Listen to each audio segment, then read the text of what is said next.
afternoon, welcome to UK Column News. It is the 21st of October 2014. Happy birthday, Mum.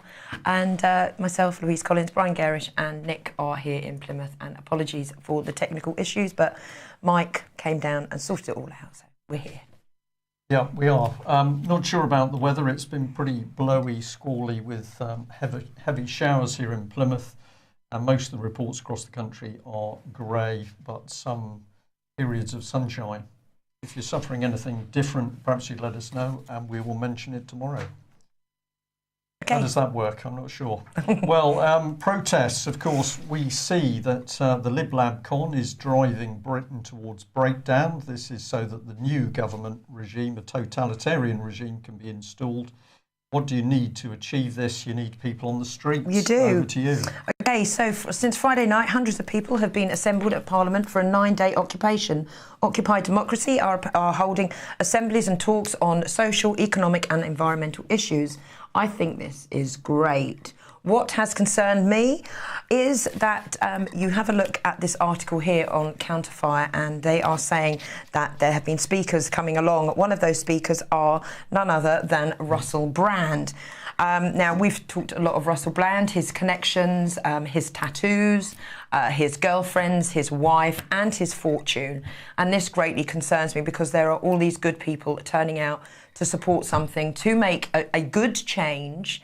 But then we have a lot of other things coming into. Now, there have been links with the Occupy movement to George Soros. I think we've got the Russell Brand connections here first, haven't we? So do you want to go through it, Brian, because you've sorted this one out? Well, this shows you the power of the empire, really. So we've got Mr. Rothschild here, banking dynasty. What's the family worth? Well, it's got $1 trillion here, yeah, but actually nobody knows. And then we can bring in this lady, Alice. Jacob is the grandfather, and she's also married to Zach. And of course, the MP. Yeah, heiress to Grandpa's loot. Well, that's what the expression was. Here's the man himself. So we've got Zach, business partner, married to Alice, and all connected into the money, vast amounts of money that most people couldn't even comprehend. And then we get down to Jemima, editor of the New Statesman, created by the Fabian Society, it would appear. And then, of course, on the end, here he is, and you can trust this man. But what's he talking about? Revolution, revolution, revolution, change. And change. So it's an interesting mix. And, of course, as it cynically says on the end, that Russell is campaigning against the banks, but he doesn't really want to mention anything to do with the Rothschild banking family because, well, at the end of the day, they probably control most of the media that he's involved in. But if you've got the dosh, life's no problem. I think this Russell Brand is a huge distraction, and I am very concerned at the talks that he's giving and that he's giving out. But what interested me also was all these people turning up, and were they aware of the Occupy's involvement with George Soros? So if we go on to this next article here, Economic Policy Journal, they did quite a good article back in 2011, and basically it's Adbusters who started the whole Occupy movement. Soros donated $3.5 million to a company called the Tide Centre. The Tide Centre then donated $185,000 to Adbusters. So there's many links. I urge people to go and have a look. But now, from what I'm hearing at this point in time, that the police, I'll give you what I've been given. Protests have been dispersed, apparently, and at 10:45 this morning, there were 6 women left, surrounded by approximately 30 Met Police officers. Apparently, Jenny Jones of the Green Party was arrested and then quickly released when the police realised who she was. And she put out a statement. She said, I'm sure others were not so fortunate, but she said that she was only released after the people realised who they were and that they didn't want any trouble. And now I believe the whole protest has been dispersed, but I will get more on that for you tomorrow. So we've also got George Soros, of course, putting in about $2 billion. I think the website actually says 1.9 billion, but through Open Society, this drive for change. So you follow back, and what you see happening is movements which are suddenly established worldwide. If you talk to most activists, it's incredibly difficult to get people motivated, coordinated, and out on the streets. But we have these mysterious websites which suddenly appear. They're very polished. They usually have no single person identified with them. If you try and contact them, you can only email.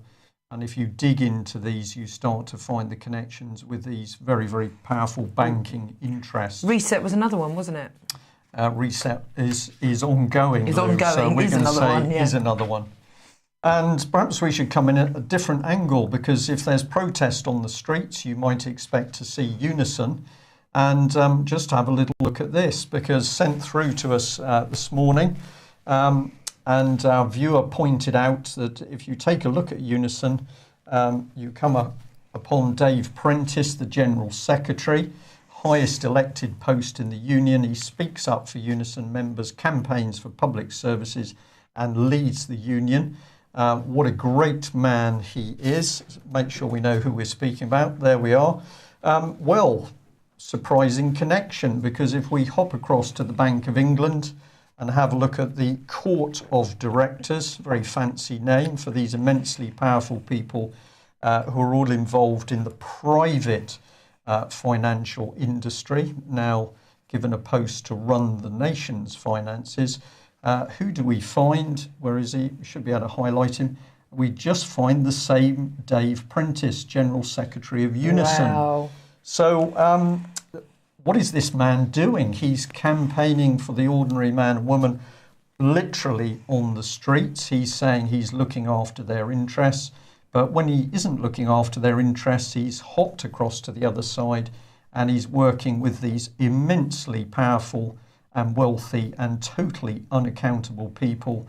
And let's remember that Mark Carney, as Mike likes to call him, not even British, he's Canadian, but with a massive ability to control what's happening to money in UK. Can I just correct something that I said earlier? Rothschild's apparently worth over 500 trillion, not over 1 trillion. That's why I made the 500. point, because nobody knows. We're dealing with sums of money that you can't even imagine. No. We're getting into quadrillions of money. These people are so obscenely wealthy, it just defies belief. They could change problems They could change the world. of feeding people Yeah. in whole countries if they spent some of their loose change.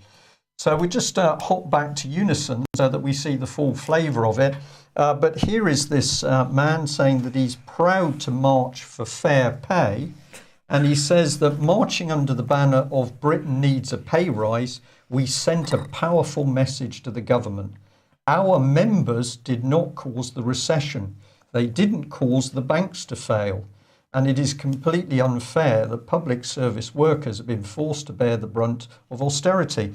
Well, absolutely true, Mr. Prentice. But of course, the people you're mixing with in the Bank of England are the people that caused the austerity. And I wonder how much So, he had a pay rise of well, across the board in every job that he does. I think there has been some mention of his pay, and it's a lot of money. We'll find out. And he obviously gets money from Unison as well to be their chairman. Well, who knows what he's involved with? Yeah. I think you start to see the hypocrisy of these people. But there you are. If you're, oh wait a minute, we've got a news flash. He's paid 92,187 So there we are. for Unison. Just for Unison. Just So who knows what comes in via the Bank of England. But if you're out there, you're getting worried about how much money you're earning through the public services. Life is tough. Well, perhaps you should be interested in the fact that your General Secretary is part of the gang that's creating the austerity in the first place. It's mind-boggling, isn't it? Mind-boggling. Totally. So we've got the protests coming on the streets, and then we see interesting little articles like this from the Telegraph. And it's talking about a bomb scare outside London's Gherkin building. This is the tall, slightly plump glass building known as the Gherkin. And quick as a flash, there's a bomb scare, there's roads cordoned off, and there's a controlled explosion. I'd encourage you to read this article, because what's key here is what is not said. There is absolutely no statement on the status of the taxi, why it was left there, Did it have a mechanical breakdown? Did the taxi driver go to pick somebody up in the building? All the public is told is, well, they left a taxi outside the building, so we had to go and blow it up. And then, hey presto, related articles, let's wind up the angst, bomb scare outside the Bank of England, bomb scare at Barclays, bomb scare, passengers learn of bomb scare on Twitter, Newcastle University, bombs, bombs, bombs, bombs. Terror, terror, terror. Terror, and no substance to the article at all. Who blew it up? Who blew it up? Why was it blown up? Why was the taxi there in the first place? Okay. So on the streets of Britain at the moment, we've got the protest, we've got the austerity, we've got the angst, we've got taxis being blown up with the police. And what does that allow you to do? Well, it allows you to get on and create trouble elsewhere. And we just thought we'd give a mention to the Swedish submarine story, which has been popping up in virtually every paper. These are the sorts of headlines. Sweden widens search for Russian submarine. It says that stealth ships have been pushing south through the Stockholm archipelago as Netherlands deny Kremlin claim that the craft is Dutch. So we've got these very emotive pictures. Of course, this vessel is not looking for submarines. It's doing something else at that sort of speed. But what else have we got? Well, we have this one here. This is the Swedish armed forces saying there has been a sighting of this submarine, but we're not too sure what's been going on. And one of the senior officers commenting on it. And this is what it comes back to, which is the fact that somebody in Sweden saw this tiny speck in the water and said, my goodness, this is a submarine. It's fascinating because either this is a body going at vast speed, or this is quite a big vessel pumping out a lot of air to make all that wash in the water. But as a result of that, we now have a massive attack on the Russians. This is a Russian submarine, Russia, but absolutely no evidence whatsoever that it's Russian. But it gets better, because if we come back to look at the Independent here, Baltic nations tense as search for Russian submarine continues. Here's the comment by the Swedish Rear Admiral Anders Grenstedt, and he's claiming that the armed forces had made 3 separate sightings of foreign undersea activity in the past few days. Amid rising speculation, the submarine is Russian. Now, of course, if the activity is undersea, you're not going to sight it. So what he's actually talking about is seeing something above the sea, but not even he's saying that it's Russian. But this is the Independent article. Amid rising speculation, the submarine is Russian. So, of course, you can click on that and you think, well, here I am. I'm going to be taken to the evidence the submarine is Russian. So let's click on that. And where does it take us? It takes us straight back to the original Independent report, which said it was a Russian submarine with no evidence at all. So there's something very interesting going on. Of course, what's now beginning to be said overseas is that this is another massive witch hunt to raise the pressure on the Russians, because, of course, David Cameron and the Americans are not getting the result they want from activity down in the Ukraine. So this is painting the Russians as back active as they were in the Cold War. What's really going on seems to be media hype. But we'll have a little look into that in more detail for tomorrow. So if that's going on in Sweden, then this little one is getting lost in the woodwork. So the UK has said that it's now going to use Reaper drones ready to attack ISIS in Syria and Iraq. This is the meat of the story. British airstrikes against ISIS came after a Commons vote authorising military engagement in Iraq, with David Cameron stressing he would seek a second mandate from MPs if it was deemed necessary to extend the fight to Syria. But the government maintains that no such permission is necessary to carry out reconnaissance flights or even armed action. the latter if it's a matter of national security, such as the rescue of British hostages being held by ISIS. So what we've got here is the government now deciding it can invade the airspace of sovereign states overseas. We don't need to talk to Parliament. All we need is for David, our King Cameron, to say that he's going to operate his private military. And here we've got the first steps of taking control of the air environment over Syria, which of course is going to allow massive pressure to be brought to bear on Assad. So if we look at the situation across UK, we've got people being distracted, protests on the streets. We've got bomb scares. We've got Swedish submarines. But what's going on in the background? Well, we are slowly but surely commencing a military attack on Syria and Iraq, of course. Phone hacking. Okay, the Mirror is reporting that yesterday it emerged that police are hacking into hundreds of emails, texts and voicemails after a loophole is being exploited. This comes after it was revealed that police obtained journalists' phone records to find out who their sources were. If messages have been sent and are in storage, police just need a production order to get the telecom or computer firms to hand over the datas. Now, yesterday, Deputy Prime Minister Nick Clegg said police must be stripped of the power to obtain journalists' phone records on the say-so of a senior officer. He said journalists should be able to go after information where there is a clear interest to do so without fear of being snooped upon. It is a big thing to say to the press in this country, we can demand where you got your information from and we don't even need to go to a judge.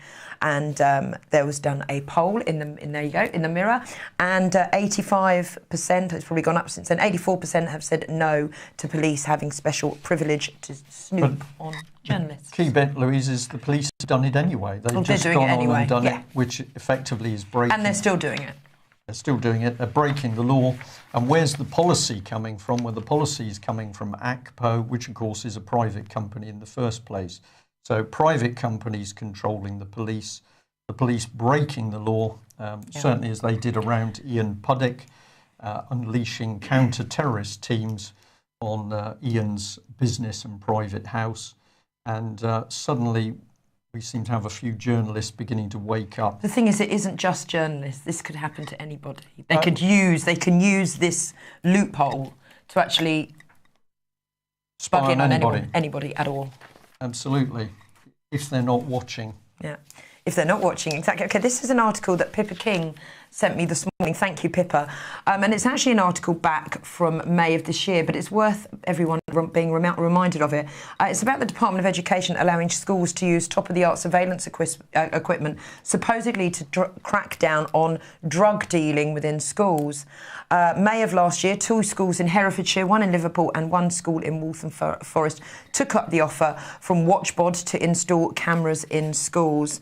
Well, now we can kind of move on 6 months, and this article came about yesterday. They're using in Leicestershire, police are now using facial recognition and techniques, and they're trialling the NEC's facial recognition equipment. Apparently, the BBC even quoted that early tests were producing 45% ID rate. And Leicestershire Police had now purchased the entire software. So right across Leicestershire Police, you're going to be watched on. So you're being watched on within the schools. Your children are being watched on within the schools. And I'm sorry, it isn't just senior schools and academies. There are cameras all across the majority of primary schools now as well. So the schools being turned into prisons. Police forces now using this facial recognition, and the whole Big Brother watch is getting bigger and bigger and moving faster and faster. Until we stop it by withdrawing our consent and, of course, giving our MPs a good cuddle so that the decent ones wake up to the fact of what they're creating. And since many people tell us, Brian, UK column must be watched, we must be looked at by the police all the time, we agree. But just in case Leicestershire Police need any help, I'll just say that I am Brian Gerrish. I'm sitting on the left of Louise Collins, and you can check that out with your facial recognition software. Exactly. Well, that brings us to the Gulag, and how interesting that after UK Column has been flagging up the appalling treatment of child abuse victim Melanie Shaw in Sodexo's HM Prison Peterborough, suddenly we get a flurry of articles in the mainstream press all about prisons. Just a coincidence.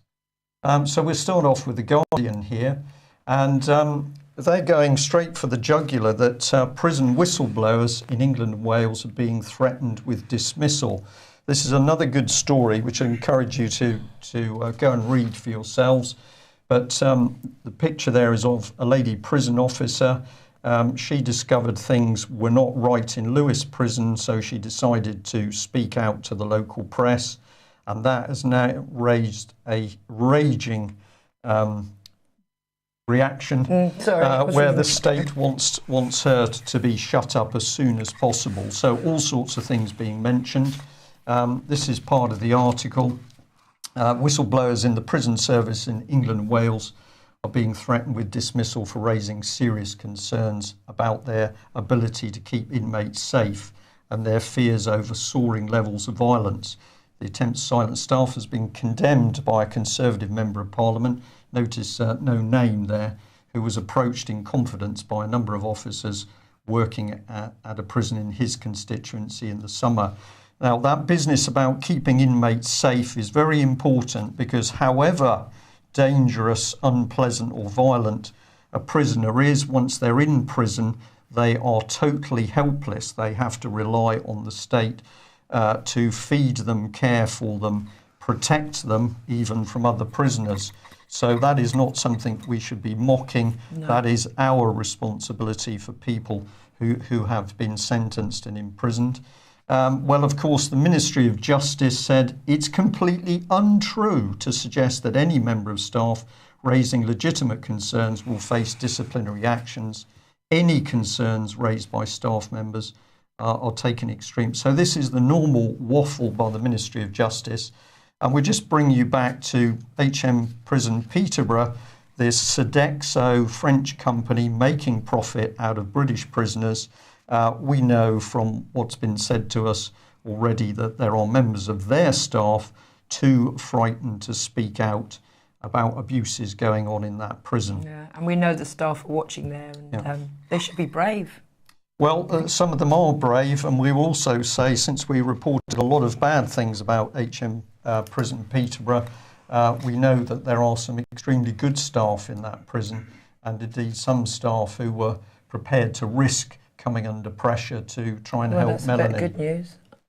And here we are, the heart of what happens when prisons get out of control. So now the government's admitting that suicide rates are rising dramatically in prisons. Self-inflicted deaths amongst inmates rose by 69%, 2013-14, a total of 88 lives lost, and the highest level for 10 years.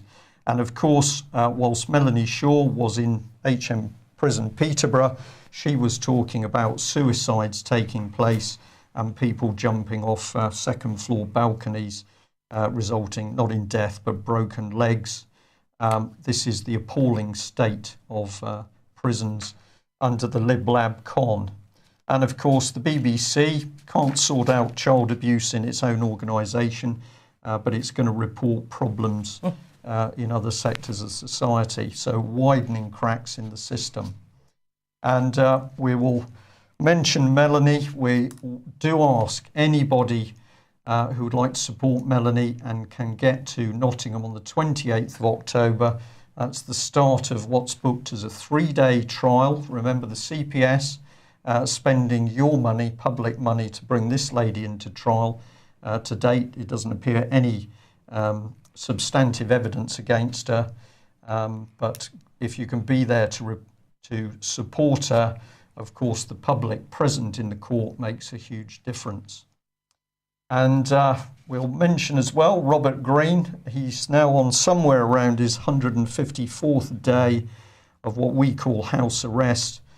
He's still on bail and having to report to his local police every day. Although, what's his crime? Trying to protect children from abuse.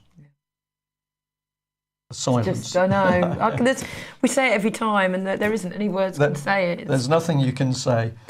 We'll do the next best thing, which is to bring Ken Clarke on screen, because, many people think this man is disgusting, disgraceful. So he's now saying that if you dare to comment on immigration, you think that immigration should be restricted, you're a bigot. He's not a bigot, we're all bigots. And he's now saying there's a wave of hysteria over immigration. If there are any immigration controls brought in, then Britain's economy is going to collapse. We're going to fail in the eyes of the European Union.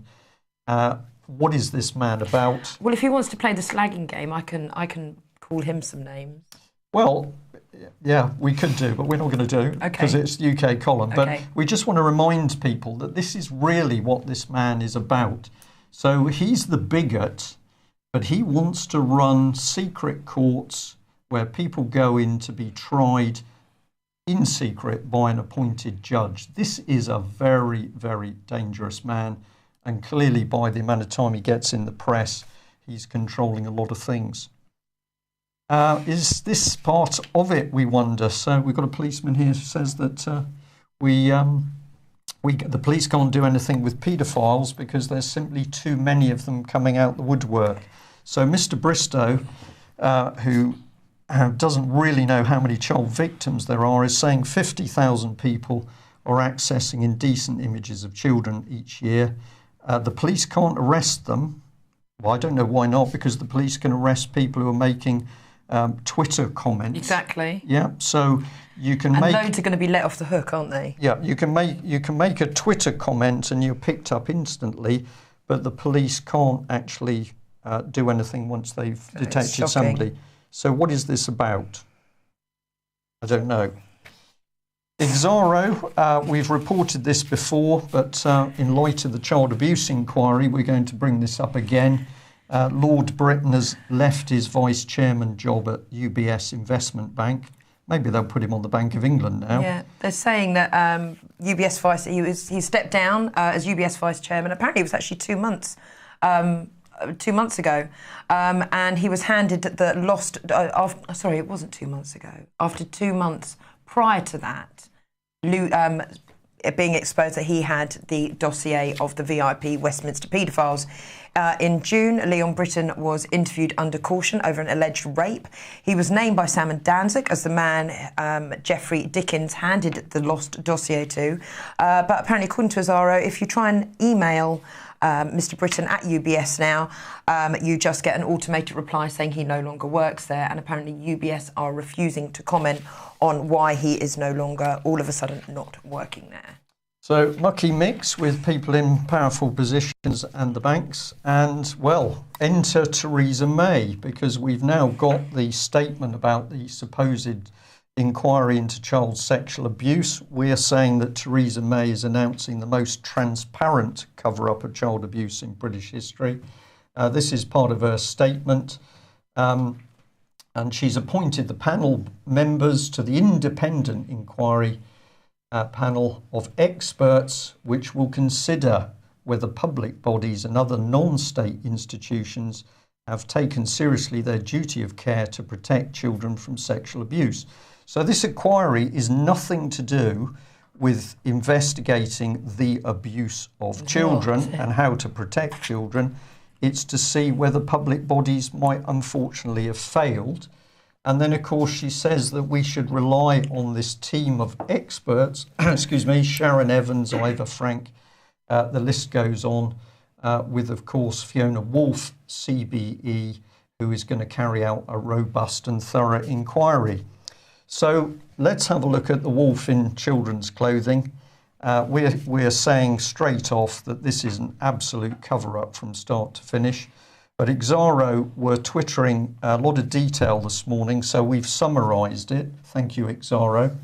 The inquiry is going to consider all information from various published and unpublished reviews, court cases, investigations that have so far concluded. Nothing is being said about taking evidence from survivors. Well, you don't want to talk to the victims. No, you don't. No. You certainly don't want to talk you need to them, keep them quiet, don't you? because that could confuse the cover-up. We're going to have an inquiry to cover government departments, police, prosecuting authorities, schools, local authorities, health, churches, political parties. Armed forces are also going to be covered by it, but don't go near the victims. It's only going to be looking at England and Wales. So very conveniently, Northern Ireland's going to be left out of it, and Jersey, it would appear. You don't want to go too near those, because that could lead you to... You don't want to go too near Scotland either, do you? You don't want to go near Scotland or anywhere there's been some pretty serious child abuse. They're going to go way back to 1970, so this gives us plenty of opportunity to say it was all historic. But the panel can extend if the evidence shows that to be necessary, where they can't extend past the present. So perhaps they could go back into the mid-1800s and see if there was anything nasty going on in London. Yeah, maybe. I think actually Fiona Woolf comes from the mid-1800s by the look of it. So the inquiry is going to be considering whether the institutions failed over child sex abuse, and they're going to say what further action is needed. So if they failed, they're going to have a long think to say, well, what can we do to stop them failing? Yeah. Meanwhile, the abuse goes on. And the victims are still not being heard. And here she is. Fiona Wood's now disclosed in a letter to Theresa May that Lord and Lady Britain attended dinner parties at her home. So totally independent, no problems there. She also went to 2 dinner parties at the Britons' home. So cosy little relationship. And of course, they're neighbours. And, she's also met Lady Britain on a number of occasions for coffee, but don't worry about that either. No, nothing to worry about. Nothing to cover up, is there, Miss Wolf? No, it's transparent. It is a transparent cover-up. This is the website, which we'd encourage you to go and have a look at.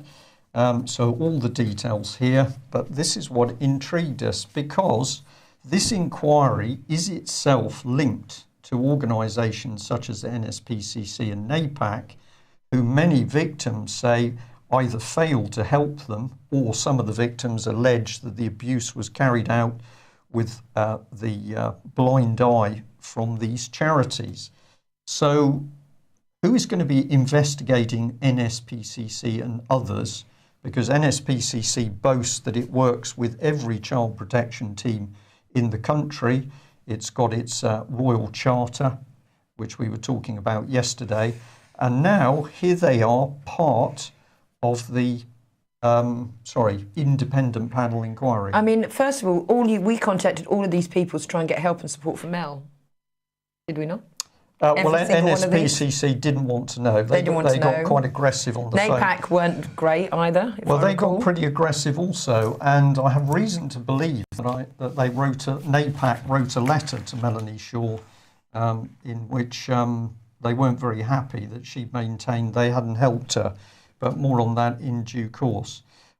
So we'll just leave that as the most transparent Tory cover-up of child abuse in British political history. Should we be worried about state of the nation? I think we should. Here's a remarkable story in the Express. This actually is make-up, but the article is about this young lady who's the young man's sister. She's been to media college, so obviously she's learnt a lot of good things to enlighten and brighten her life. So she went and made her brother up. He frightened 2 children and some members of the public. They called the police because they thought he'd suffered serious assault. But not to worry, because the police thought it was funny. And the young lady herself says, I know it sounds bad, but I was delighted to get the reaction I did. I just feel bad that I scared a couple of kids in the process. If I can make someone believe that my brother was a zombie, then my work is done. So this is pretty sick stuff. Nice girl. But what is the paper up to here? Is this itself a sick publicity stunt to promote sick makeup and young people? What is this about? I wonder if she helped do any of the creations for some of the crisis actors coming out at big events and things, makeup for them. She's openly saying she's a media student. She's done it for a reason. I wonder if this is a little project. Well, we've seen quite a lot of use of the term zombies. It's almost as though part of the, I'm going to say, the government's agenda is to have everybody walking around totally dumb out of their mind as zombies. And if you can scare young children in the process, then they're to be congratulated. Shocking. If anybody knows the media school that was training this young lady, we'd certainly like to know. Right.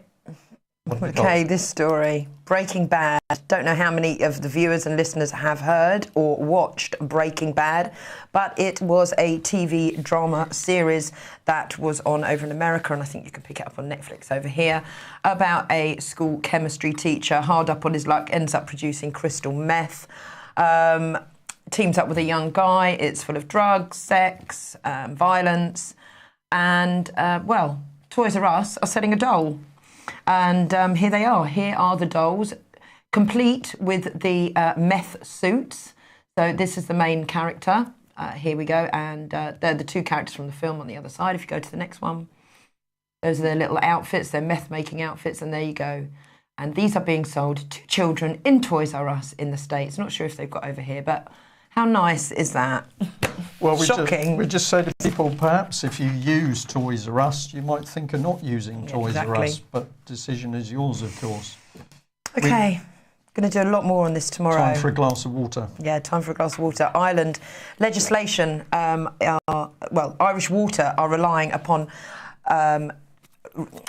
Irish Water are relying upon to install the water meters into dwellings may be an apparent breach of Article 40.5 of the 1937 Irish Constitution. Apparently people are waking up to this injustice that is happening. Tens of thousands of protests over water charges and meters happened last week. Many arrests were made, and police are using wearable cameras to capture any antisocial behaviour by the protests and evidence gathering. 1 million have failed to register with the semi-state company because of the introduction of the water charges and the installations of meters. So lots going on over in Ireland. And Vinny from People's Internet Radio, he will be live with us tomorrow to let viewers in this country know exactly what's going on in Ireland with regards to them putting legislation on people's right to water. So there we are. Yeah.